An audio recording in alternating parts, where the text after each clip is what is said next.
Saudara dan saudari terkasih, Injil kita hari ini diambil dari Injil Lukas bab 10 ayat 1 sampai 12. Pada waktu itu, Tuhan menunjuk 70 murid.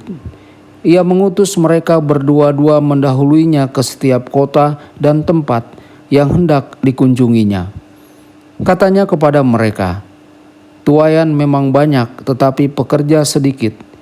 Karena itu mintalah kepada Tuhan yang empunya tuaian, supaya ia mengirimkan pekerja-pekerja untuk tuaian itu. Pergilah, sesungguhnya aku mengutus kamu seperti anak domba ke tengah-tengah serigala. Janganlah membawa pundi-pundi atau bekal atau kasut, dan janganlah memberi salam kepada siapapun selama dalam perjalanan. Kalau kamu memasuki suatu rumah, katakanlah lebih dahulu, damai sejahtera bagi rumah ini. Dan jikalau di situ ada orang yang layak menerima damai sejahtera, maka salammu itu akan tinggal atasnya. Tetapi jika tidak, salammu itu kembali kepadamu. Tinggallah dalam rumah itu, makan dan minumlah apa yang diberikan orang kepadamu, sebab seorang pekerja patut mendapat upahnya. Janganlah berpindah-pindah rumah. Dan jikalau kamu masuk ke dalam sebuah kota dan kamu diterima di situ, makanlah apa yang dihidangkan kepadamu, dan sembuhkanlah orang-orang sakit yang ada di situ, dan katakanlah kepada mereka, kerajaan Allah sudah dekat padamu. Tetapi jikalau kamu masuk ke dalam sebuah kota dan kamu tidak diterima di situ, pergilah ke jalan-jalan raya kota itu dan serukanlah, juga debu kotamu yang melekat pada kaki kami kebaskan di depanmu. Tetapi ketahuilah ini, kerajaan Allah sudah dekat. Aku berkata kepadamu, pada hari itu Sodom akan lebih ringan tanggungannya daripada kota itu." Demikianlah sabda Tuhan. Terpujilah Kristus.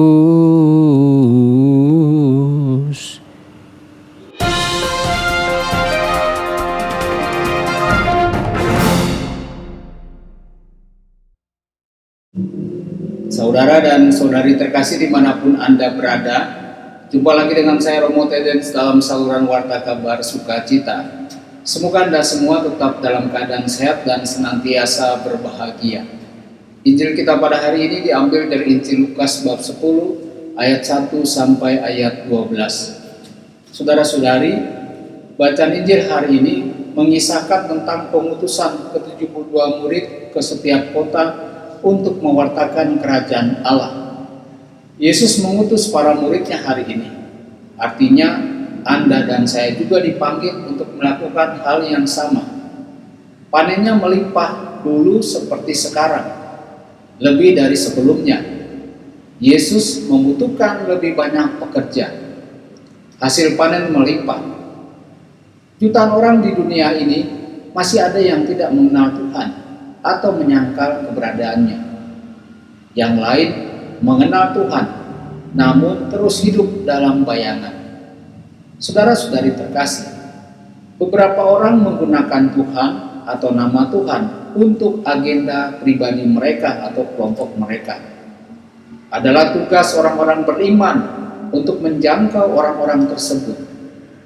Setiap kita diutus, tapi bukan berarti kita harus pergi ke negara lain. Teman sekamar, teman serumah, rekan kerja mungkin membutuhkan penginjilan. Meskipun penting untuk menyampaikan firman Tuhan kepada banyak orang, tindakan dan perilaku kita dapat berbicara lebih maksimal daripada mulut kita. Oleh karena itu, saudara-saudari, penting bagi orang lain untuk melihat kerajaan Allah di dalam diri kita. Ini berarti setiap orang percaya atau orang beriman harus menunjukkan imannya dalam perbuatan. Kerajaan Allah sesuatu yang abstrak. Kerajaan Allah bukan hanya topik intelektual untuk diperdebatkan. Kerajaan Allah adalah kenyataan yang belum sepenuhnya terpenuhi.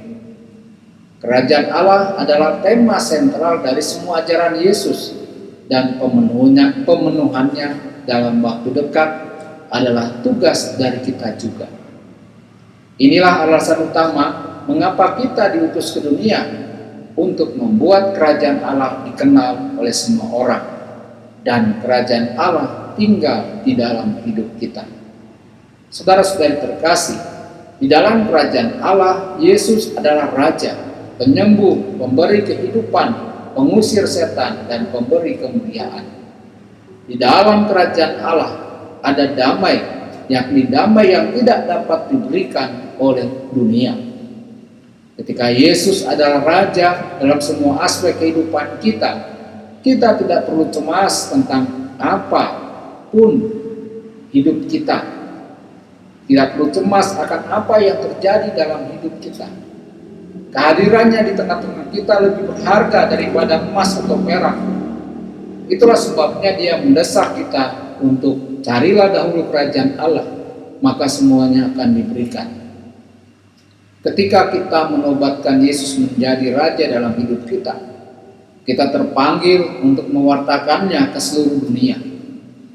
Ketika orang menerima pewartaan kita, mereka juga akan mengalami kedamaian.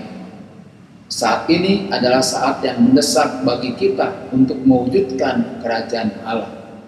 Sebuah janji yang digenapi dalam hidup kita dan dalam kehidupan orang lain.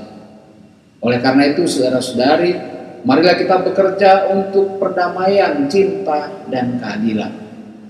Tuhan Yesus memberkati dan menyertai Anda semua. Sabda Allah adalah kebenaran. Sabda Allah adalah kehidupan.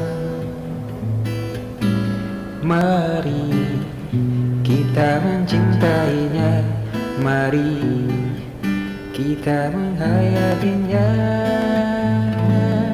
ya Tuhan.